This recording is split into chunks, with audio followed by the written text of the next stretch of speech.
The 27th of October, the media center Ukrinform is continuing its work. My name is Svetlana Cheparenko.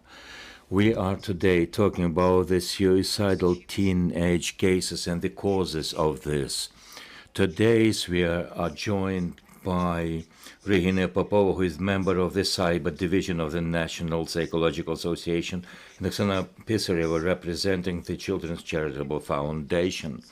The wave of the teenage suicides, we have seen 6 of those in the capital city of Kyiv over 1 month. What are the causes of this? The war, the beginning of the academic year, and perhaps there is a special campaign by the Russian Federation. What's your take on that?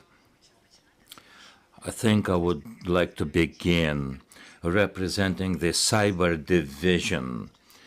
I have come here to say whether this is the result of a special operation. My personal answer is that no, this is not the cause, this is not caused by the network activities. I've been talking to representatives of the La Strada, Ukraine. They have set up a hotline for teenagers and the young people. And their comment is that the suicidal behavior is explained by a number of cases when the teenagers are contacting the hotline. We have been receiving calls from young people who were part of the death groups. However, number of such calls have been decreased. More often than not, children feel that they are alone, and they seem to think that to get the attention by the older generation and parents is the suicidal avenue. Again, in the society, there is a point when people are provoked. Again, we've got the hotline 116-1117, but this wave of suicides are different. My personal view is that since 2019, we've come back to what is called a classical, normal educational process. Children are facing burdens and loads in terms of studying. They've been studying online. Now that they have come offline studying, there's a new wave of responses. The psychological matter here is very important. Let us also not forget about the sleep. The Ukrainian cities are under the attack of rockets or the constant air raid sirens. Children are affected by that. We have been thinking how to do away with such consequences. Let me also quote what I have found out while I was preparing for this interview.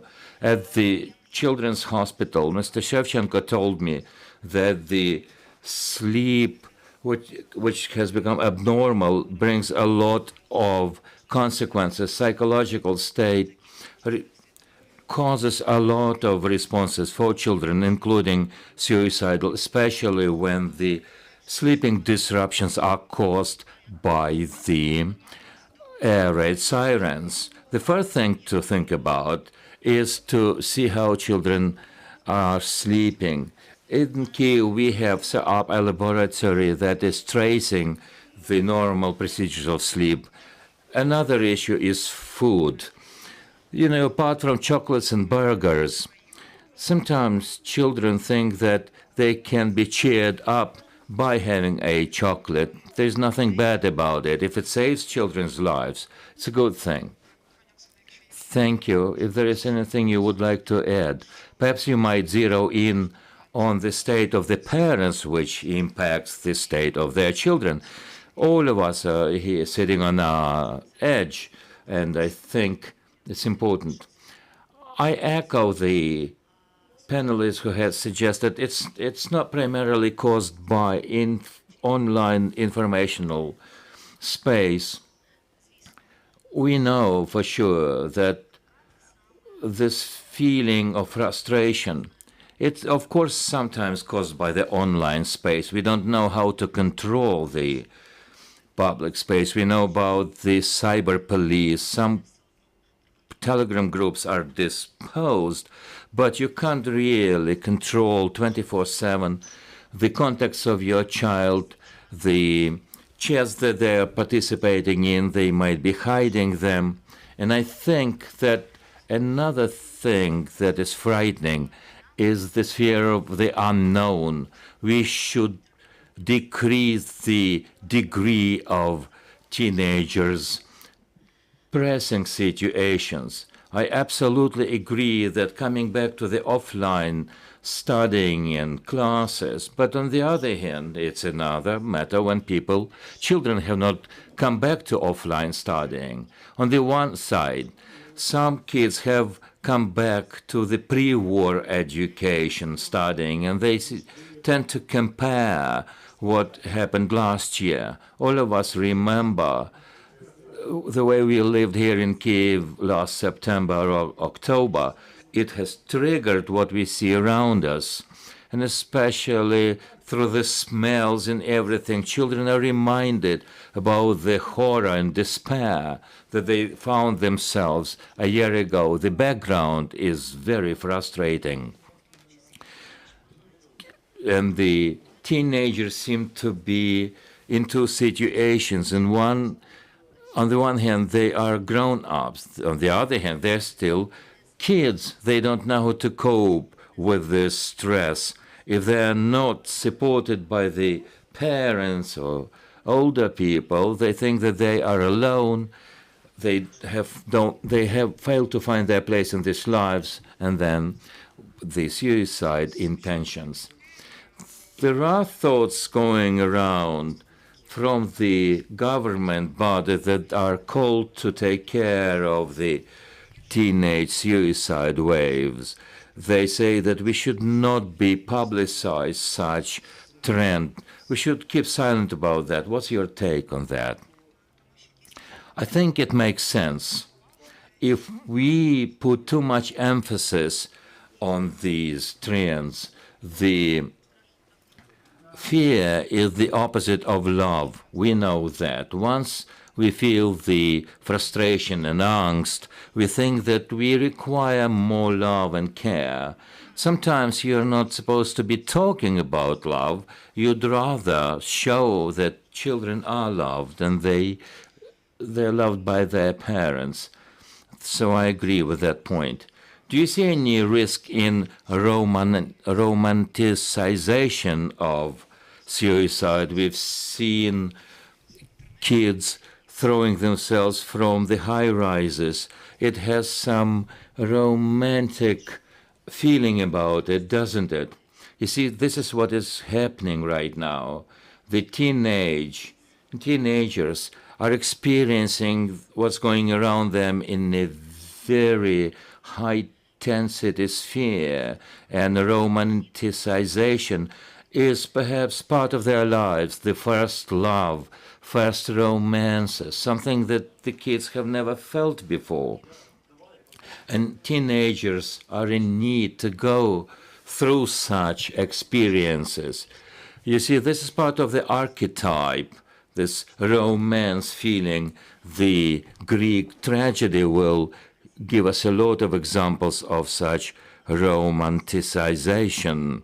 So we should be thinking and looking into the background online interests of the kids. This TV serial they're watching, kids are searching, groping for the realization of their needs. When talking about the news and the harrowing incidents of suicides, are parents supposed to be talking about them? Or parents should be talking about that, shall we say, in advance to prevent such inclinations? Indeed, it's a harrowing situation. Parents should not be imposing more frightening and an angst. I think parents are supposed to be giving more love. When kids say that I see that there are a lot of news about teenage suicides, and we should be open about that while we are having lunch with our children. It's a good thing when kid feel that he or she is supported. When parents say that, it's normal that some thoughts of that kind come to you. You see, children should discriminate between this feeling of loneliness and the desire to take their own lives. Children should be adapted to this world. They should know that every person enjoys this dual feeling of thinking that if you're unhappy or feel lonely, the only way to go is suicide. But of course, there are psychologists and therapists that know how to advise children. There are basic values in our world. It's very voguish to talk about different shades of our feelings. There are 4 basic feelings. The rage. If children feel the rage, they should be able to express their rage. If a kid is happy, they should be able to express it. If children are happy, this is part of their hope for the future. These are 4 basic feelings of any teenager. And if they are able to discriminate between them, they will not be taken away by this frustration feeling. How do you help kids to know the difference between them? There are table games. There are other ways. I don't think that there is a prevailing culture of prevention of teenage suicides. This is what comes to my mind, off my head.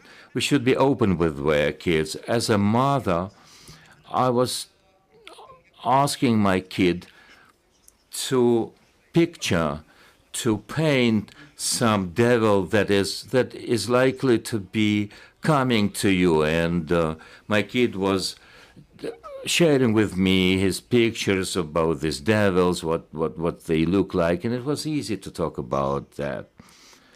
Another thing is not to exclude from that process ourselves as parents.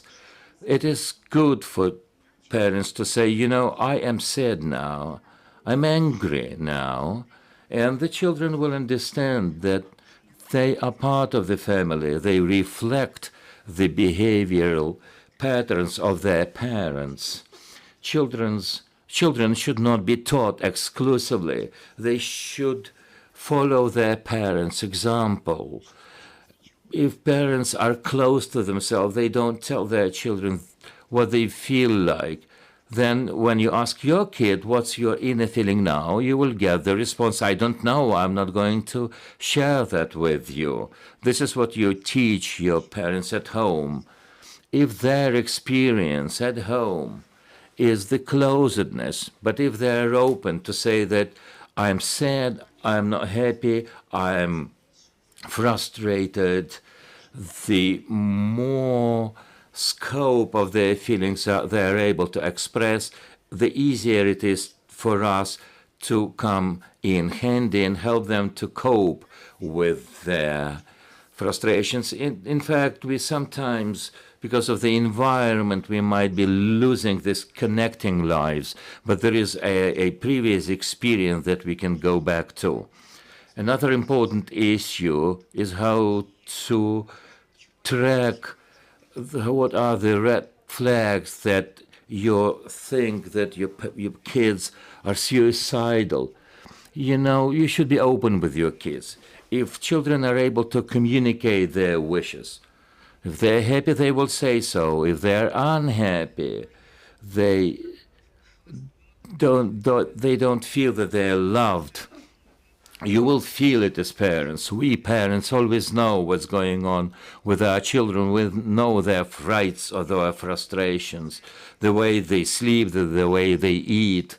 Sometimes we can say that there is something wrong, that kids are afraid of something. Unless there is such a situation, you should take them to the mental health specialist. You should not be taking on yourself the role of the mental health specialist.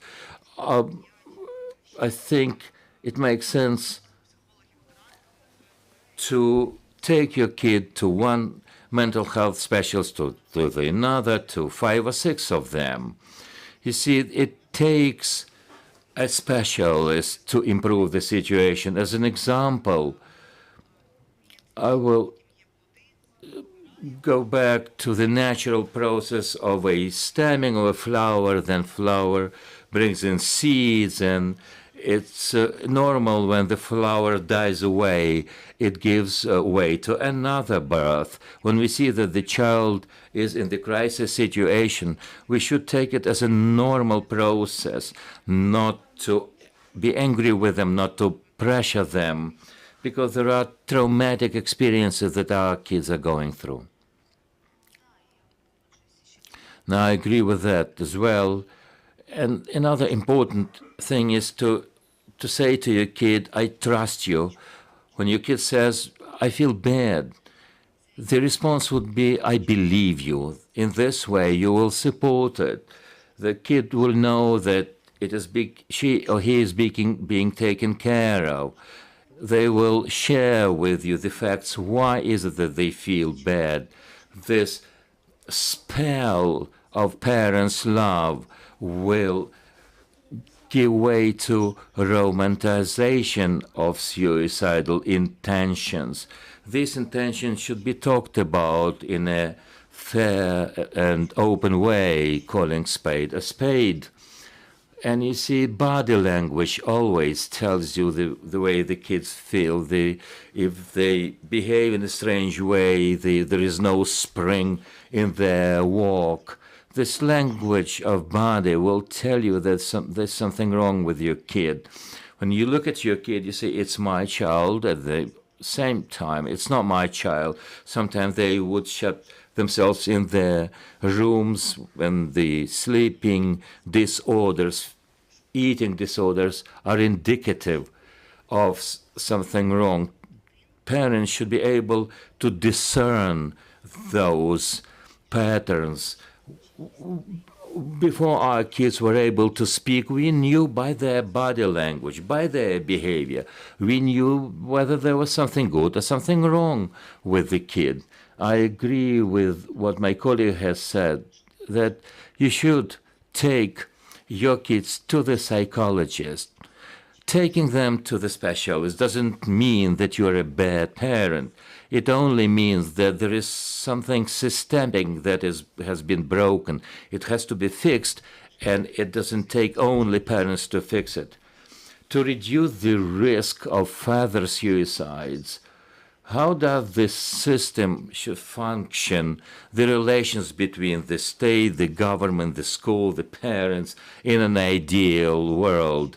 You see, I have some issues with this systemic point. When we have put together the logo, we have put it on the table and it sits there in a quiet state. It's wholesome, it's holy, it should not be lying around.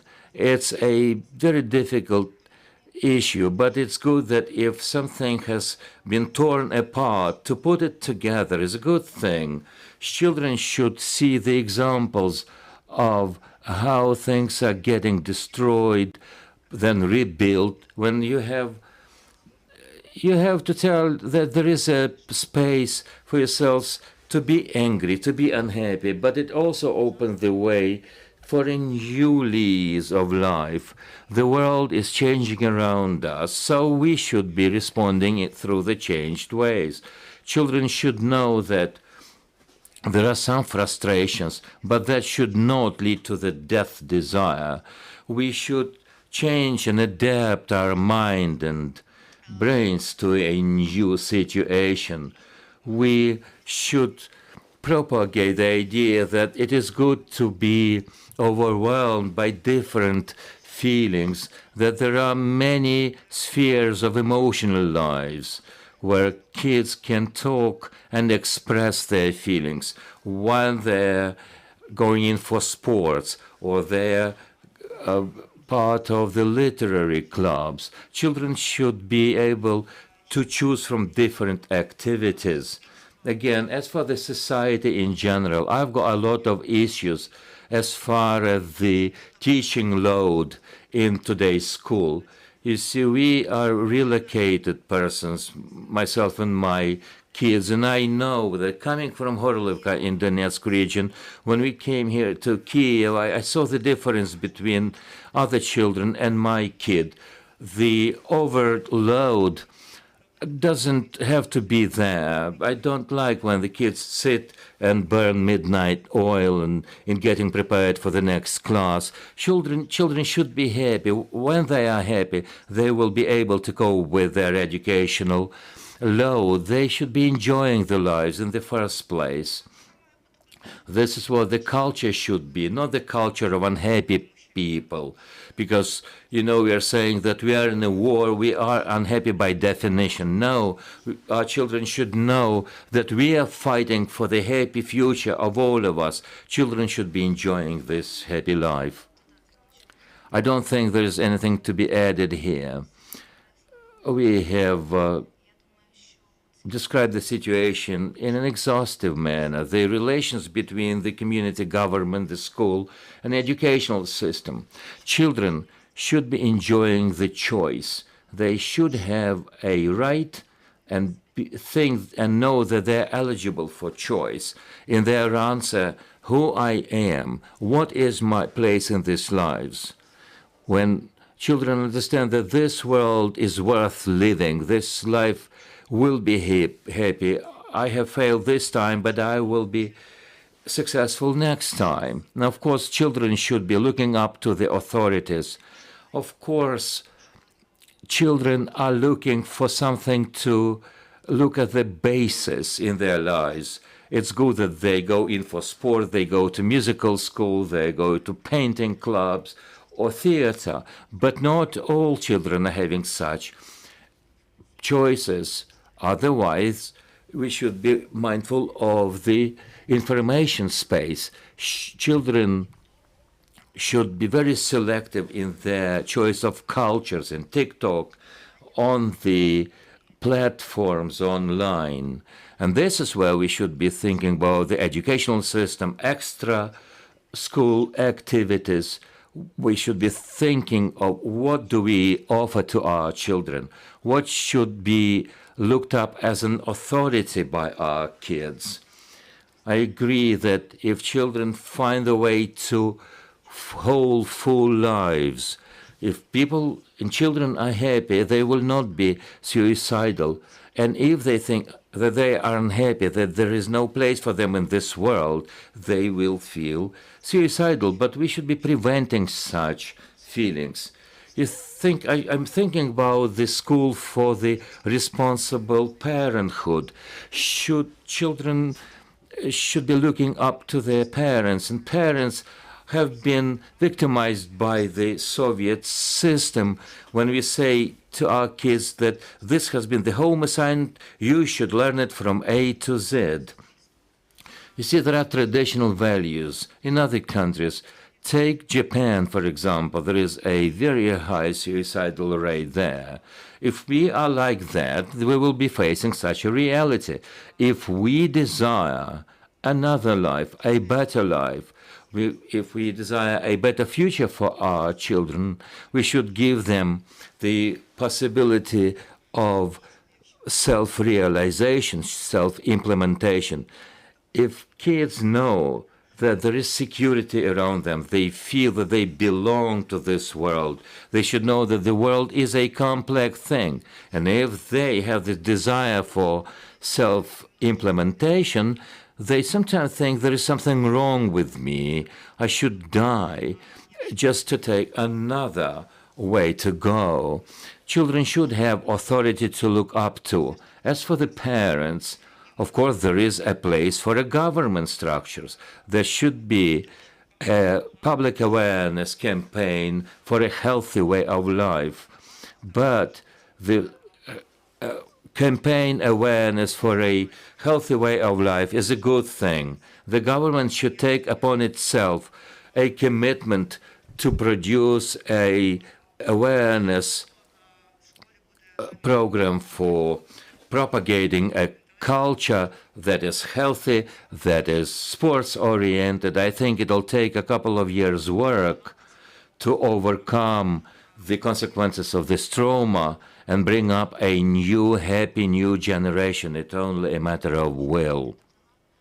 I would also add here that perhaps it would be a good thing to have a school for responsible parenthood, but indeed, we can talk about the way that we have been brought up in the Soviet system, and that's the end of the story. We are helpless here, and there is a self-justification in that.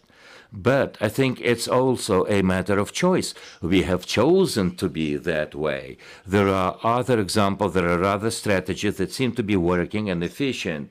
At least I have my loyalty, my DNA loyalty to my kid, which means that I feel my kid. It means that I can find a way to understand my kid and a way for my kid to understand me at the DNA level. That means the natural communication interface between me and my kid. It's natural. It comes from nature. Thank you very much. I would like to give the opportunity for the journalists to put the questions. If there are questions from the floor, you're welcome.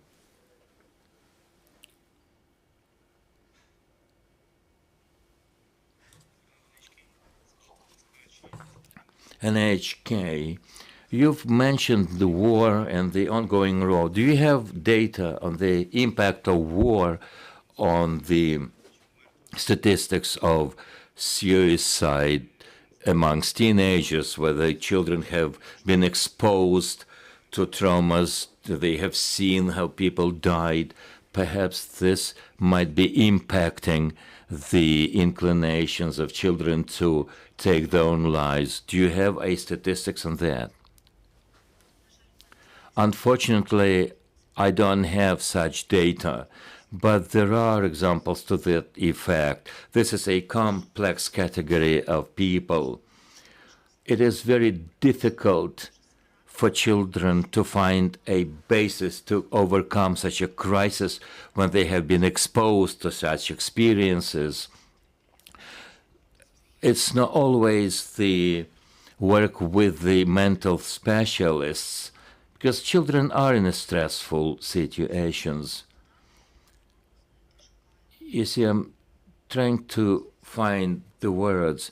The suicide amongst teenagers is not new, but the teenage suicidal trends amidst the war is something new for the Ukrainian society. We are now searching for the ways. We are searching for the ways to say children that there is something worth living. When a kid says, I have lost my parents, I have lost my classmates, I have lost my school, how do you take that back to life? How does that kid feel any desire come back to life? We are working on this. The only thing I can share with you is this: the natural desire that is subconscious. It's there within us. We should show kids that there are reasons to live, in spite of all the distresses and all the situations. You've seen a lot of bad things, but there are a lot of good things around. We should restore that feelings and love for living. Yes, there have been some disruptions, but we should renew the connection between good times and bad times. There are things that will make your life better. What can we do? How can we create something new?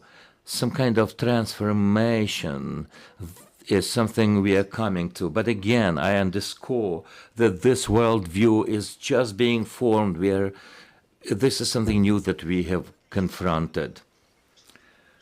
Since the full-scale invasion in our foundation, our room, we've been helping people a lot.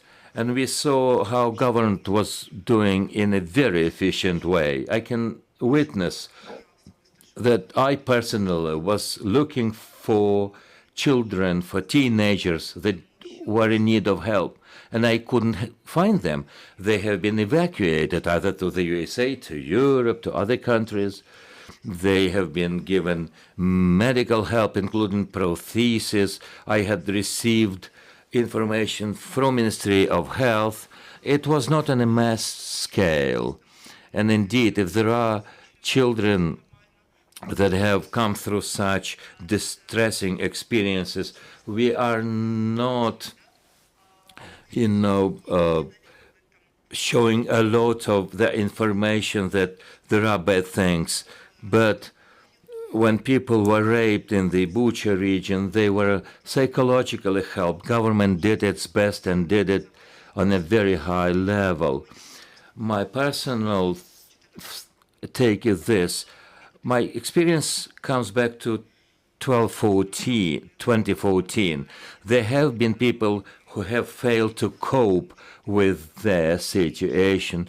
They might be exposed to such experiences. But there is another category, people who are hopeful. They know that their victory will be coming our ways. These people have been enjoying the second lease of life. This is a unique situation when people lost everything, but they have lived through lives, through their lifespan. This is a form of eternal life. You have lost one life, but you have experienced a new life. These are people who have not been broken since 2014. They have been transformed, and they have shown the best examples of resilience and self-help and help to others. And I think they have shown the following: if this life hasn't killed us, nothing will kill us. Rehina, you mentioned that some kids have been relocated abroad. Do you think that this is a good thing? You see, children have been traumatized by a number of experiences. They have lost their country. Do you think that the fact that they have been taken abroad is the best way for them? You see, I have not been talking to kids like that. They have been taken to hospitals abroad, but I know my acquaintances that they have come to other countries, and everyone knows how people live, and children live in Switzerland, in Italy, in Poland, and I see a lot of examples of Ukrainians adapting to new lives. This year has been a year for kids to adapt. If they're 6 or 10 years old, they don't know, we don't know whether they will be coming back. But I think it's all individually received in very specific ways in specific countries. Do you have other questions?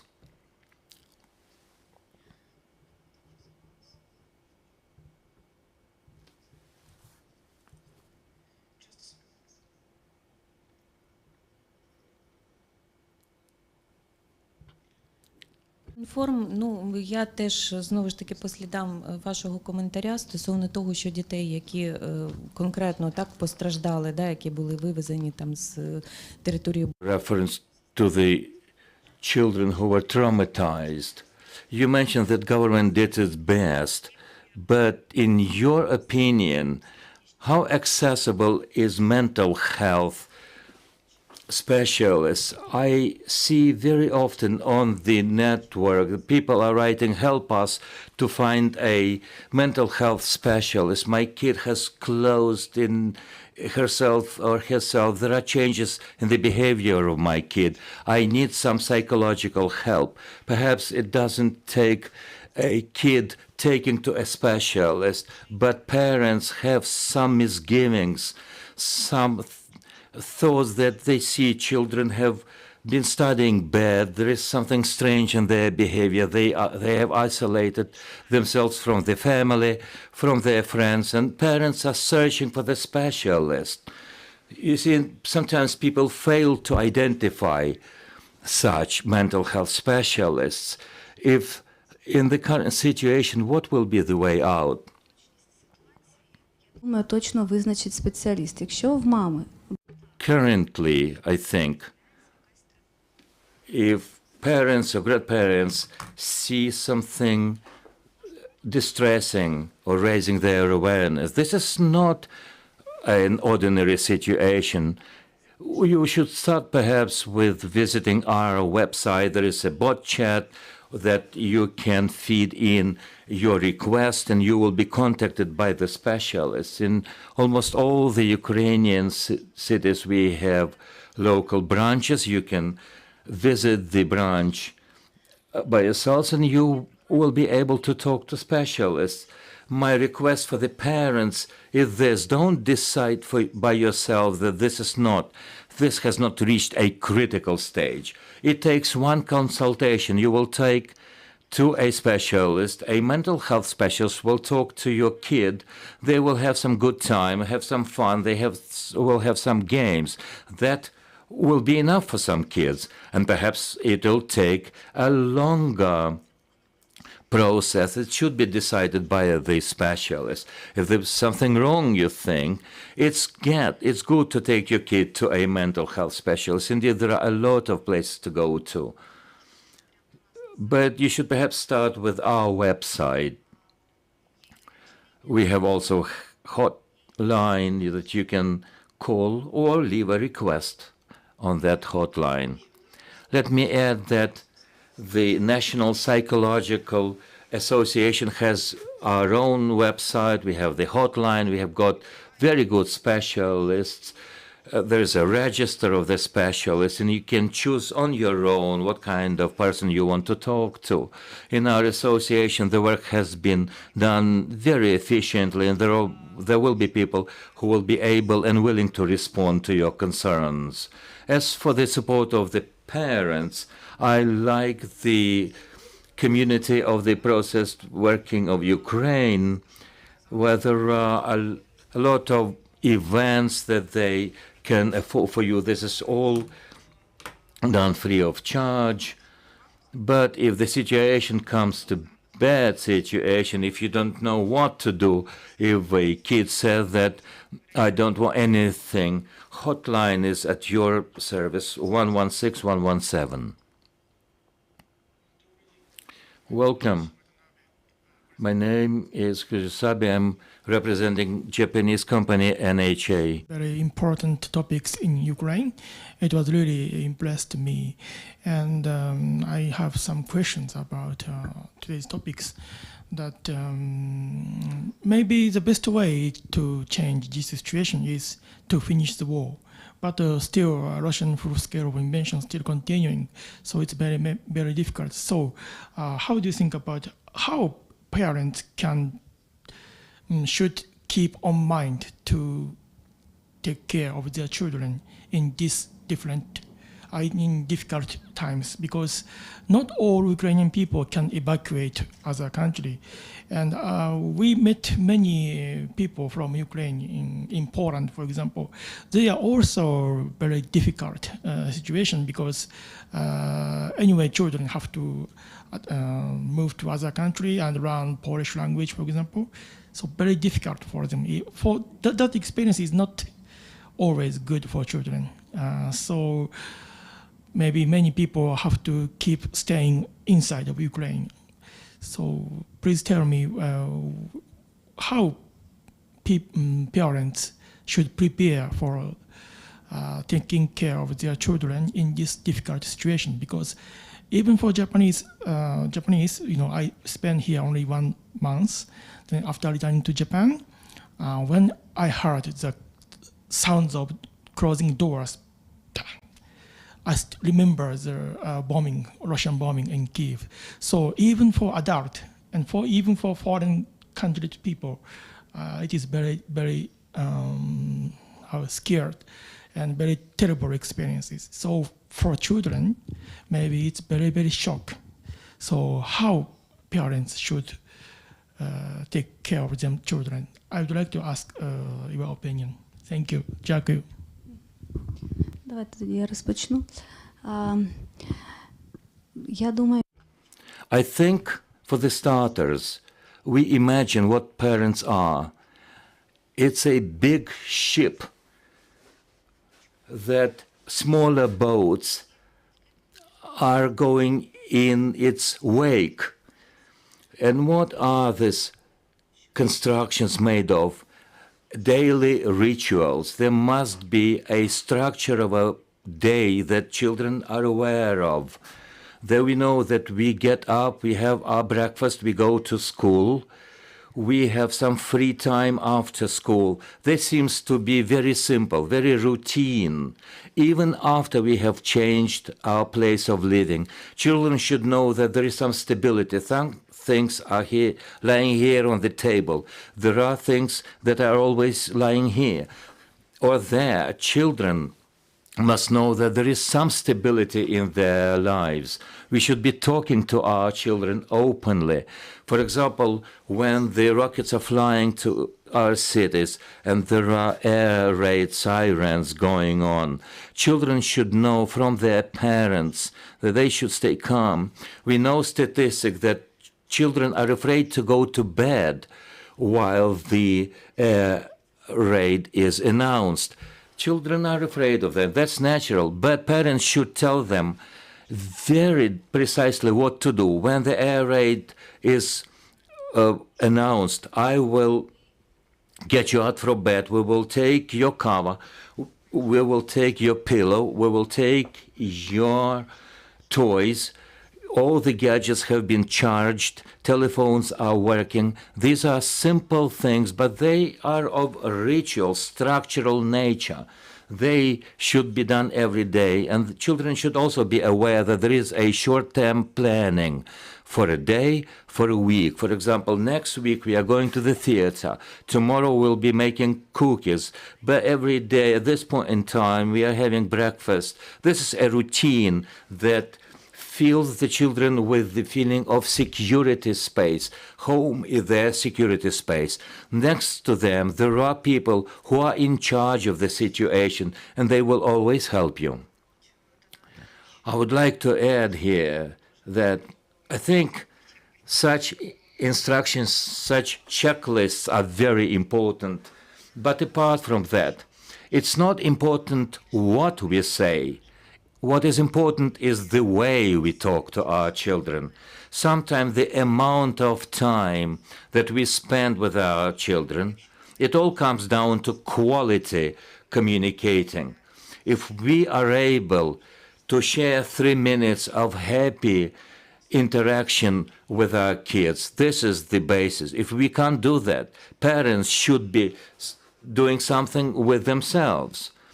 You should not be tedious. You should present the feeling of happy life, a feeling of being loved, of some normality to your kid. And another thing, for those who have been relocated, indeed, life takes a different stance. People are hiring places. They live in the dormitories for quite some time. It's important to take your children to some other environment, to their friends, perhaps go to the mountains for some time. But kids should be given an opportunity to breathe nature, not to get stuck in this horrible environment. Another thing is that once we feel as parents that we don't cope, we might arrange for our kids to go to some other families where we can have some rest for ourselves, just to renew our strength. And in the same way, for kids to have some new experiences. If children stay with their friends or with other relatives, I think it's a good thing for children. Thank you for our guests. This has been very important and helpful. If there are no more questions, we will be wrapping up. Let me remind you that within this Ukraine Media Center Hub, we've been talking about suicidal trends among teenagers. We will resume our work on Monday. Keep track of our announcements, and thank you for staying with us.